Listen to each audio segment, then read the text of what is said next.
कब्र में यही कुरान आपके काम आएगा। कब्र में मुनकर नकीर आएंगे, पूछेंगे मन रब्बू का, तेरा रब कौन है? तू कहेगा मैं इंटर पढ़ के आया हूं, मैं ग्रेजुएशन करके आया हूं, मैंने BCA किया, मैंने MCA किया, मैंने नीट निकाला, मैंने फला एग्जाम पास किया। फरिश्ता पूछेगा मन नबियों का, तेरे नबी कौन है? माँ दीनों का, तेरा दीन क्या है?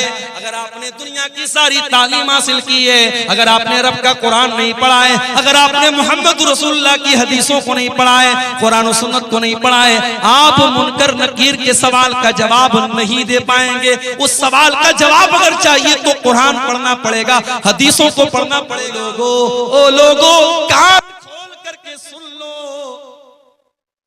इज़ा अस्बहता फला तंतज़िरिल मसा, जब सुबह हो जाए तो शाम का वेट न करो, शाम की प्रतीक्षा न करो, शाम का इंतजार न करो, शाम हो जाए तो सुबह का इंतजार न करो। ओ मेरी प्यारी माओ बहनों, ओ मेरे प्यारे नौजवान साथियों, जाओ जरा बिस्तर पे सोने के पहले ये हदीस याद कर लेना, ये सोच करके बिस्तर पे जाना, आय अल्लाह अगर आज की रात मेरी जिंदगी की आखिरी रात हो गई, आय अल्लाह सारे अमाल तो गुनाहों से भरे हैं, सारा रजिस्टर तो गुनाहों से भरा है, आय अल्लाह अगर इसी हाल में तेरे पास चला गया, आय अल्लाह तो इसी हाल में तेरे पास में चली गई, आय अल्लाह मेरा क्या बनेगा, मेरा क्या हाल बनेगा। मेरे प्यारे साथियों, जब रात में बिस्तर पे सोने जाया करो तो ये एक बार सोच लिया करो। अल्लाह के हजरत अब्दुल्लाह इब्न उमर कहते हैं, जब शाम हो जाए तो सुबह का इंतजार मत किया करो, और सुबह हो जाए तो शाम का इंतजार मत किया करो। और आगे फरमाते हैं वखुज़ मिन सिहतिका लिमरदिका, और जब तुम्हारी तंदुरुस्ती मौजूद है तो तुम बीमारी के दिन की तैयारी कर लो, और अपनी जिंदगी में मौत की तैयारी कर लो, मौत की तैयारी कर लो। माशाअल्लाह कटिहार बड़ी तरक्की पर है। मैं आज मार्केट में गया, हमारे कुछ दोस्त लोग भी साथ में थे, कितने बड़े बड़े रेस्टोरेंट बन गए हैं। स्टेशन के सामने एक छोटा सा होटल था, बिस्मिल्लाह होटल। आज गया तो देखा बहुत बड़ा सा रेस्टोरेंट बना है, उसका नाम है तंदूरी महल। बड़े बड़े होटल खुल रहे हैं कटिहार। अभी हैदराबाद में गया था, एक दो महीना पहले मेरा सफर था, कुछ साथियों के साथ रात में निकला। मेरा ख्याल है कि रात के 12 या 1 बज रहे थे।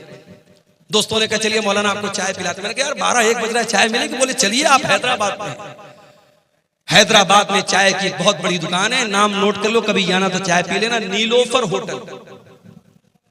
नीलोफर नाम है, लड़की का नाम नहीं बता रहा, होटल का नाम बता रहा, नीलोफर। रात के 1 बजे में गया साथियों के साथ। मैं सोचा यार रात का 1 बजा है, 2-4 लोग वहां होंगे। गया तो वो भीड़ है, रश है, मर्दों का, औरतों का, लड़कों का, लड़कियों का, मुसलमानों का इलाका है, मुस्लिम मेजॉरिटी इलाका है, और रश भरा पड़ा है। तो अब हैदराबाद शहर है भाई, खाने पीने का शहर है। अब कटिहार में भी वो चीजें आ रही, पूर्णिया में भी वो चीजें आ रही। तरक्की पर है जमाना, जमाना तरक्की पर तो है मेरे प्यारे साथी। लेकिन ये बात याद रखो, तरक्की का मतलब ये नहीं है कि आप अपने अल्लाह को भूल जाएं। 4 पैसे आ गए, स्टैंडर्ड बन गए, घर में स्टैंडर्ड बना गया, इसका मतलब ये नहीं कि आपके घर की औरतें पर्दा करना बंद कर दें। स्टैंडर्ड बन गए तो कुरान पढ़ना बंद कर दो, ऐसा नहीं है मेरे भाई। कब्र के अंदर यही कुरान आपके काम है। मैं नहीं मना करता तुम अपने बच्चों को मेडिकल की तालीम दो, मैं मना नहीं करता। अपनी बच्चियों को तुम आला तालीम दो, मैं मना नहीं करता। मगर वल्लाह मेरा कलेजा दुखता है जब कटिहार के बड़े बड़े कॉलेजों में मुसलमान लड़की चेहरा खोल करके बेपर्दगी के साथ अपने बॉयफ्रेंड के साथ, अपने बैचमेट के साथ, अपने क्लासमेट के साथ घूम रही है, पार्कों में घूम रही। तो तकलीफ होती है कि ये कौम तालीम हासिल कर रही है, इस कौम की लड़कियां तालीम हासिल कर रही हैं या बेहयाई कर रही हैं, बेपर्दगी। हालात ये है, लड़की 8-9 साल की होती है, लड़का 10-12 साल का होता है। अभी लड़का बहुत छोटा है, लड़की बहुत छोटी है। अभी दुनिया की बहुत सारी बातें उनको मालूम भी नहीं है, मगर यूट्यूब ने उनको सिखा दिया है, फेसबुक ने उनको सिखा दिया है, इंस्टाग्राम ने उनको सिखा दिया है। 9-9 साल की लड़कियों के भी बॉयफ्रेंड मौजूद हैं, 10-12 साल के लड़कों की गर्लफ्रेंड मौजूद है। मैं इसी समाज की और इसी मुआशरे की हकीकत आपको बता रहा हूं। वल्लाह मेरे प्यारे नौजवान साथियों, मेरी बहनों, दुनिया की ये तालीम आप हासिल कीजिए, मगर अकबर इलाहाबादी का वो शेर मैं आपको सुनाता हूं। तुम शौक से कॉलेज में पढ़ो, चरख में झूलो, जायज है गुबारों में उड़ो चरख पे झूलो, बस एक सुखन बंद है आजिज कर है याद अल्लाह को और अपनी हकीकत को। आप कितने बड़े कॉलेज में भी पढ़ लीजिए, लेकिन आपको ये नहीं भूलना है कि आप मुसलमान हैं।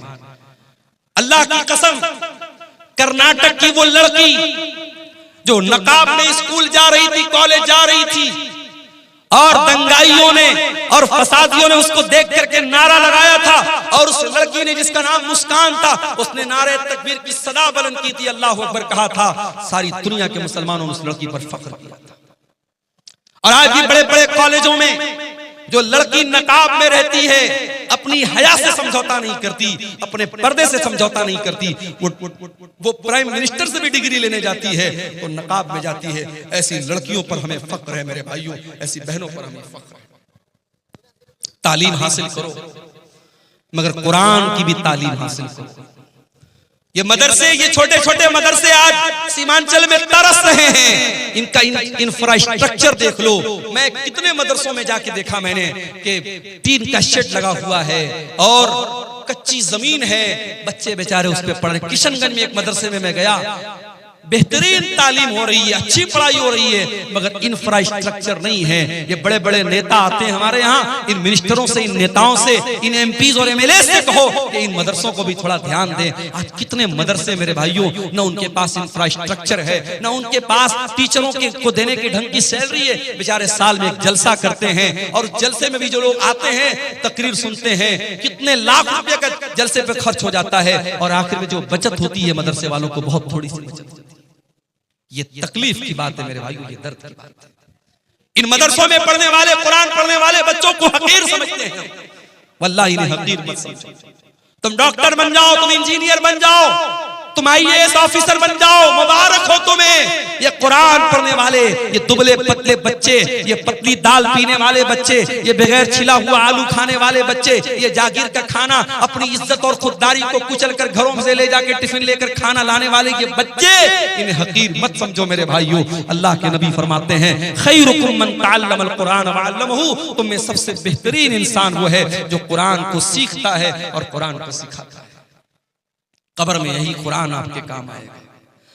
कब्र में मुनकर नकीर आएंगे, पूछेंगे मन रब्बु का, तेरा रब कौन है? तू कहेगा मैं इंटर पढ़ के आया हूँ, मैं ग्रेजुएशन करके आया हूं, मैंने बीसीए किया, मैंने एमसीए किया, मैंने नीट निकाला, मैंने फला एग्जाम पास किया। फरिश्ता पूछेगा मन नबियों का, तेरे नबी कौन है?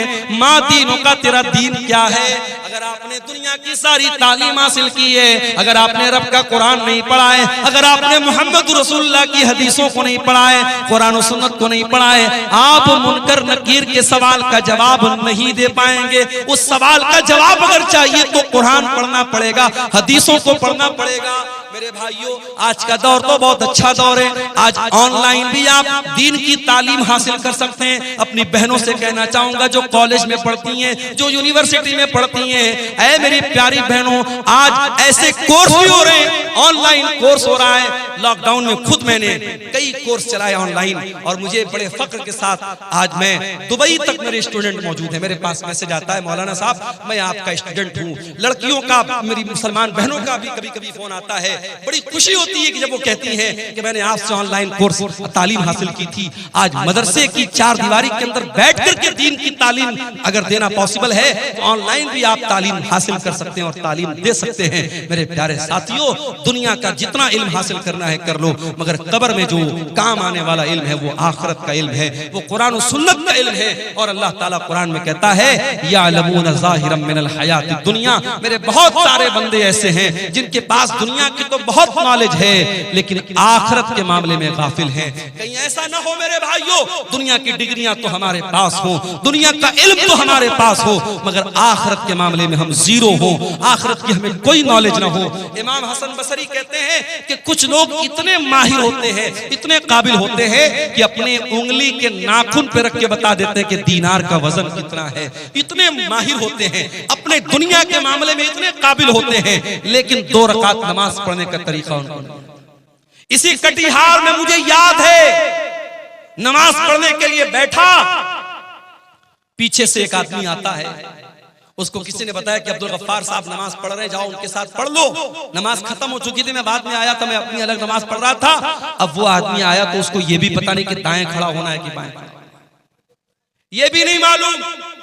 कितने इलाकों में जाता हूं मैं, मुसाफिर हूं, जोहर की नमाज का टाइम है, मस्जिद के इमाम साहब ने कहा मौलाना साहब आप नमाज पढ़ा दीजिए। मैं कहता हूं भाई मैं मुसाफिर हूं, रहने दीजिए। नहीं मौलाना आप आए, आप पढ़ा दीजिए। मैं ऐलान भी कर देता हूं कि मैं मुसाफिर हूं, मैं 2 रकात पढ़ूंगा, आप लोग पूरी कर लीजिएगा। उसके बावजूद बहुत सारे लोग सलाम फेर देते हैं और फिर ताकने लगते हैं, और फिर उनको समझ में आता है बाकी लोग 2 रकात पढ़, तो वो भी जल्दी जल्दी उठ के पढ़ने लगते हैं।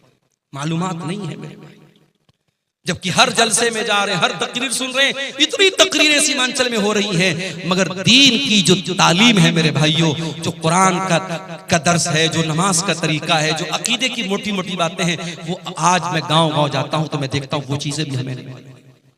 हम बड़े फख्र के साथ पूरे इंडिया में हम बयान करते हैं कि ये शेरशाहबादी एक कौम है, जो सीमांचल के अंदर ये कौम है, और 90% ये कौम अहले हदीस कौम है। मगर आज शेरशाहबादियों में भी तावीज पहना जा रहा है। आज शेरशाहबादियों में भी बाज बस्तियों में कब्र परस्ती शुरू हो गई है, तावीज और गंडा शुरू हो गया है, हराम किस्म की झाड़ फूक शुरू हो चुकी है। क्यों? क्योंकि अकीदा मजबूत नहीं है, तौहीद मजबूत नहीं है, दीन का इल्म नहीं है। मेरे प्यारे साथियों, दीन का इल्म हासिल करो। दीन का इल्म ही आपको कयामत के दिन भी काम आएगा और कब्र में भी काम आएगा। मैं मना नहीं करता, आप दुनिया की तरक्की हासिल कीजिए, दुनिया को कामयाब बनाइए, मगर कुरान हमें जो दुआ सिखाता है, रब्बना आतिना फिद दुनिया हसना व फिल आखिरति हसनतन व क़िना अज़ाबन्नार। ऐ अल्लाह तू दुनिया की भी भलाई हमको अता फरमा दे और आखिरत की भलाई भी हमको अता फरमा दे, और जहन्नम की आग से हमको बचा ले। दुनिया में आप तरक्की करें, इस्लाम को कोई एतराज नहीं है, मगर दुनिया की 50 साल की जिंदगी में आप तरक्की कर ले, पैसा कमा ले, नाम कमा ले, इससे इंपॉर्टेंट बात यह है, इससे अहम बात यह है कि जो परमानेंट लाइफ है, जो फॉरएवर है, जो हमेशा रहने वाली जिंदगी है, मेरे भाइयों उस जिंदगी के लिए आपने क्या तैयारी की है, उस पर आप मेहनत कीजिए। अल्लाह के नबी सल्लल्लाहु अलैहि वसल्लम एक दुआ किया करते थे, बड़ी प्यारी दुआ है, मैं आपको बता रहा हूं। अगर आपको याद करना है, दुआ की एक पतली सी किताब आती है, नाम नोट कर लीजिए, हिस्नुल मुस्लिम। ये किताब आपको कहीं भी मिल जाएगी। अगर मोबाइल आपके पास मौजूद है, उसके प्ले स्टोर में जाके आप टाइप कीजिए हिस्नुल मुस्लिम, तो ये किताब वहां पर भी आपको मिल जाएगी। अल्लाह के नबी बड़ी प्यारी दुआ करते थे, अल्लाहुम्मा अस्लिह ली दीनी अल्लज़ी हुवा इस्मतु अमरी व अस्लिह ली आखिरती अल्लती व अस्लिह ली दुनियाया अल्लती फीहा माआशी। ऐ अल्लाह मेरे दीन को सही कर दे, मेरे दीन की इस्लाह कर दे, क्योंकि दीन ही मेरे मामले की बुनियाद है। और अल्लाह मेरी दुनिया को भी तू अच्छा कर दे, क्योंकि मुझे जिंदगी दुनिया में गुजारना है। वो अस्लिह ली आखिरती अल्लती इलैहा माआदी। और अल्लाह मेरी आखिरत को भी तू दुरुस्त कर दे, क्योंकि मरने के बाद मुझे लौट करके आखिरत की तरफ जाना है। वजअलिल हयात ज़ियादतन ली फी कुल्लि खैर। और अल्लाह मेरी जिंदगी को ऐसा बना दे कि जिंदगी में हर आने वाला दिन पीछे वाले दिन से बेहतर हो, हर दिन कोई नया नेकी का काम करूं, कोई अच्छा काम करूं। इसी कटिहार के इलाके के लोगों ने मुझे बताया कि पर हेड वो 10-10 रुपया कलेक्शन कर रहे हैं। 10 रुपये की आज के जमाने में कोई वैल्यू नहीं, लोग पान खा जाते हैं 10 रुपये का। परिवार में अगर 5 लोग हैं, 6 लोग हैं, 10-10 रुपया वो सबसे कलेक्शन कर रहे हैं पूरे गांव से। और इस तरीके से 1 साल लोगों ने कलेक्शन किया है। गांव का नाम मुझे याद नहीं है, उस गांव के लोगों ने मुझे बताया, अभी शाम को मुझसे मुलाकात हुई थी, कि हर महीने 40,000 50,000 रुपया कलेक्शन कर रहे हैं। और 1.5 साल में उन्होंने 16-17 लाख रुपया इकट्ठा कर लिया है। एक बड़ा फंड हो गया है। मस्जिद का कोई मसला आ जाए, कब्रिस्तान का कोई मसला आ जाए, 10-10 रुपया कोई भारी भी नहीं पड़ने वाला, हर हफ्ता वो वसूल रहे हैं। और पूरी ट्रांसपेरेंसी के साथ, पूरी पारदर्शिता के साथ बाकायदा एक ग्रुप बनाया है, व्हाट्सएप पर बाकायदा मैसेज में हर हफ्ता बता देते हैं इतना कलेक्शन हुआ, इतना अमाउंट आया है। मेरे प्यारे साथियों, ये मदरसे जो आपके गांव-गांव में मकतब चल रहे हैं, ये साल में जलसा करके छोटे-छोटे बच्चों को ऑटो पर बिठा के जो भीख मांगते हैं हम, उससे तो बेहतर है इस तरीके की कोई हम शक्ल निकालें कि 10-10 रुपया भी अगर हम हर परिवार के हर मेंबर से लें और एक बड़ी रकम इकट्ठा हो जाए, हम अच्छी सैलरी दें और अच्छे उलमा को और अच्छे टीचरों को हम रखें, हमारी कौम के बच्चे कुरान और हदीस पढ़े। ये मुझे बड़ा अच्छा लगा, ये करने का काम लगा जो आपके सीमांचल में ये काम किया जा सकता है।